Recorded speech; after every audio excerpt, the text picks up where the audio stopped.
Hi, this is Sarit Switzer, and welcome to the It Is Taught podcast, a podcast devoted to the teachings of Rabbi Shneur Zalman of Liadi as recorded in his most famous work, the Tanya.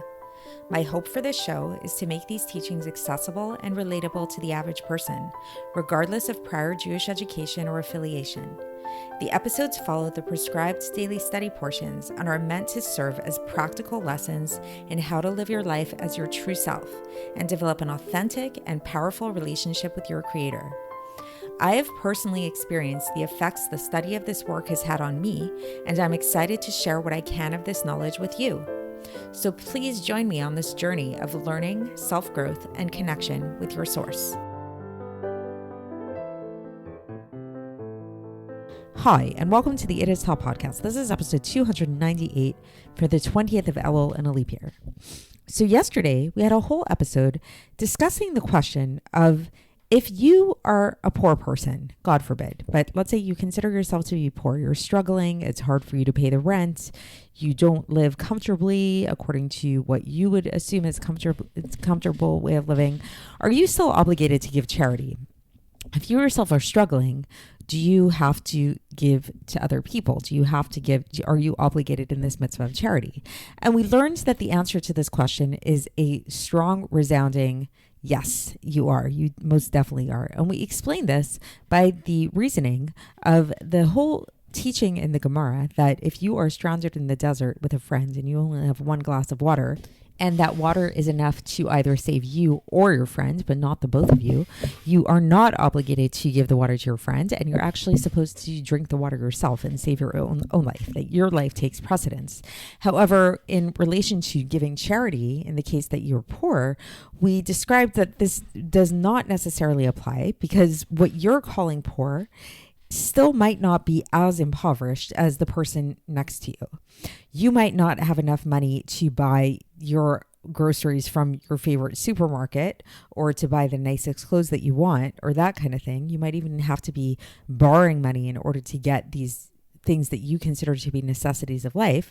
But the person next to you, the person nearby, is struggling for food, doesn't actually have enough food to eat, doesn't have really basic necessities. So in that case, it's not a parallel, it's not an equal playing field, and you absolutely are obligated to give them charity. Today, we're going to talk about the scenario of what if you are actually just as impoverished as the other person? What if you really, really don't have enough money for food, for sustenance, for basic needs? Are you still then obligated to give in that case? And it would seem at first glance that no, right? Like that in that case, you really are totally exempt from giving. You have a valid excuse. You really, let's say somebody who's like, God forbid, like living on the street, really in very desperate situations. Do they really have to give charity? So guess what? You probably figure out the answer to this question, but the answer is yes, they still do need to give charity. So let's get into the text and see how the Alter Rebbe explains this and what the reasoning as to why this person is obligated to give charity. And so here we go. So the Alter Rebbe begins today, and for context, we are going to be concluding Epistle 16 of Iggeres HaKodesh today. So the Alter Rebbe begins, and he says that all of this, everything that we spoke about yesterday, so go back and listen to yesterday's episode to review all of it, this only applies according to the strict letter of the law. But the truth is that even in a case where this doesn't apply, like where it's not, like this whole idea yesterday that we were talking about, that it's not that you don't have enough like food to eat, but it's just like you can't get the nice things in your life, the luxuries in your life. So even if this isn't the case, even if it is all about you actually sharing your bread, sharing the food that you have, then the Alter Rebbe says it's not proper for a person to insist upon sticking to the letter of the law, but rather you should really push yourself to go over and above the letter of the law. And also, a person should be concerned about the teaching of the sages that anybody who is really, really like too strict, too exacting with these kind of things, then in the end, God forbid, it's going to come back at them. So meaning to say that if, like, let's say if you calculate to yourself too much, like, I don't know that I can necessarily give tzedakah to this person because really they don't have less than I have. I'd actually be giving them my real necessities of life. And according to the Torah, I don't actually have to give somebody if it's really about giving the same necessities to them that I have and all of that. It's going to come back to them because they're being so exacting in this way. That's how God is going to judge them as well.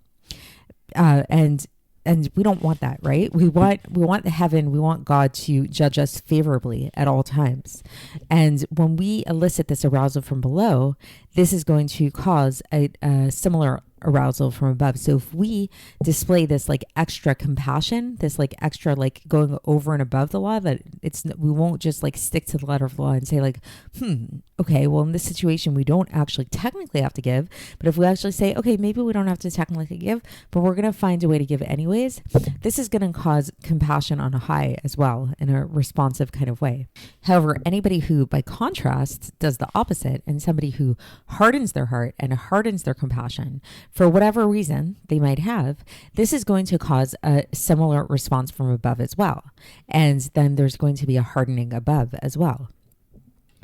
And also, in addition to all of this, says the Alter Rebbe, there is this principle that is taken from Eicha chapter 7, verse 20, where it says, Ki Adam en tzadik ba'aretz asher yaseh tov tamid v'lo yecheta, which basically means that there's no righteous person on earth who does not sin at some point, like always sinning, basically. So meaning to say that none of us are perfect, and we are all sinners on some level or another. We all make mistakes. That's just part of being human. And we've already learned this idea that giving tzedakah is a great way to atone and to protect against misfortune and things like this. So thus we can think about charity like it's not only just about like, doing what you need to do, giving charity because this is what God makes you give or whatever. We can think about charity as an actual healing. It's a cure for the body and for the soul, a true cure for the body and the soul. So it's like taking medicine is giving charity.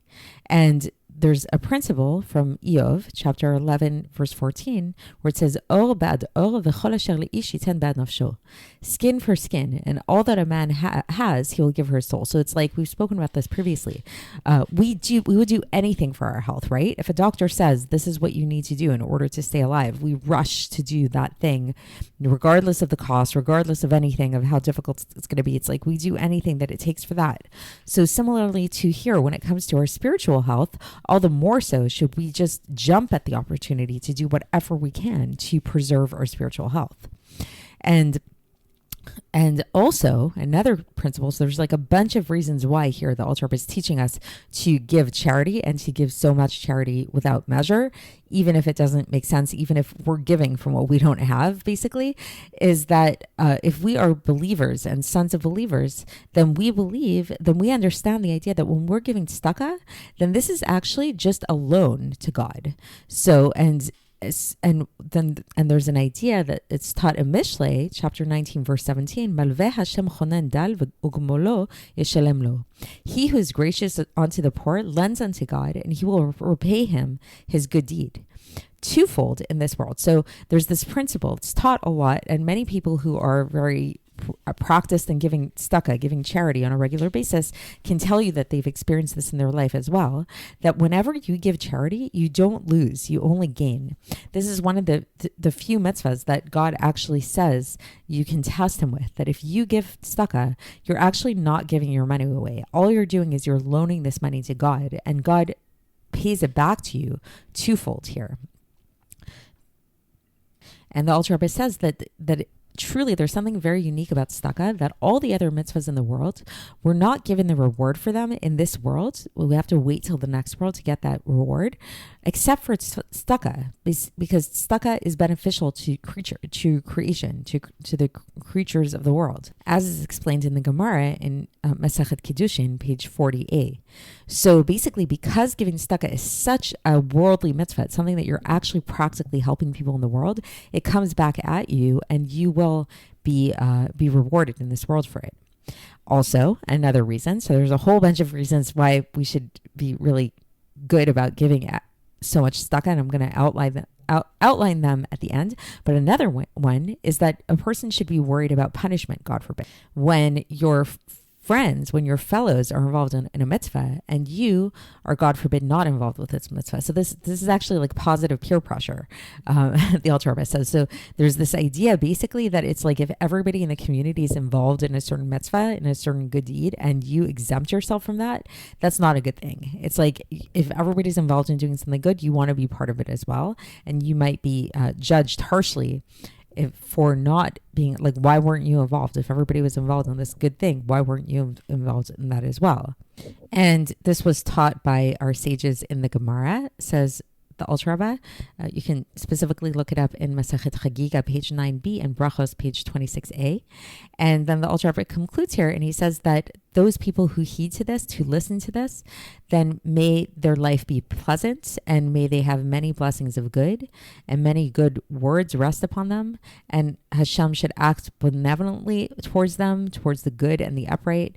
And as is their wish, and as the wish of the writer who seeks their welfare with all his heart and soul. So basically, the Alter Rebbe concludes here with a blessing for all of these good things. So just to recap all of the reasons why it is important to not be such a stickler to the letter of the law and only give if you feel like you can afford it, so this is the practical takeaway from this basically, is the next time that an opportunity comes up for you to give tzedakah, then rather than going into a calculation, can I really afford this? Is this something that is this going to put me into debt? Is this going to whatever, then really like a few things to keep in mind. So just to outline the things we learned. The first one is compassion and the power of compassion, and that you don't want God to be such a stickler with you and be so meticulous about like, oh, did you do this right? Did you do this exactly the right way? You want God to act with you with compassion, go over and above the letter of the law.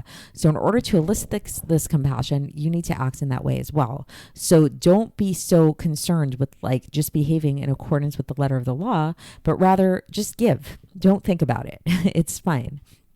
The other thing is, none of us are perfect. We all sin. It's part of being human, pretty much, for the vast majority of us. And charity is a good way to atone for these mistakes that we've made, for these sins that we did. So we can think about this in a way that we're basically healing our souls when we give tzedakah. It's a way of fixing things. So it's not just about giving because we have to give according to the letter of the law, but we're actually now using charity, using tzedakah in a different way to heal ourselves. Another thing to think about is that when we're giving our money away, it looks like we're giving our money away, but it's actually a loan to God, because that God wants us to give this money away. So we're loaning this money to him, and God is very generous in the sense that he pays back twofold. So not only does he give us back our loan, but he'll give it back twofold. So we don't lose by giving charity. It's actually a great way to make money. It's a great investment. And then the last thing that we learned about is this idea that it's something that, hopefully people in your community are giving tzedakah, and there's funds written, we see these charity.com, GoFundMe, all of these different things, these different campaigns. So this is a sign that like everybody's giving. It's a lot of people are giving, and you don't want to be left out of that, because God forbid if God looks and sees that you're the only one or one of the few people that's not participating in this act of chesed, this act of goodness and kindness of giving, that's not going to look very good for you, because you shouldn't be left out of a good thing that everybody else is involved with. So this is a good opportunity for positive peer pressure. If everybody's involved in a certain good campaign of giving, get involved as well. So that's it for today. And tomorrow we are going to begin a new epistle, Epistle 17, and I will speak to you then. Thanks for listening to the It Is Taught podcast, hosted by Sarit Switzer. This podcast is dedicated in loving memory of my maternal grandfather, Avraham Yitzchak ben Binyamin HaKohen of blessed memory. Music by Shoshana. If you enjoyed this episode and would like to support the show, please share it with others and subscribe on YouTube, Apple iTunes, Spotify, or wherever you listen to podcasts. And make sure to leave us a 5-star review. To find out more about the It Is Taught project, including more information on my soon-to-be published book, please visit our website, itistaught.com.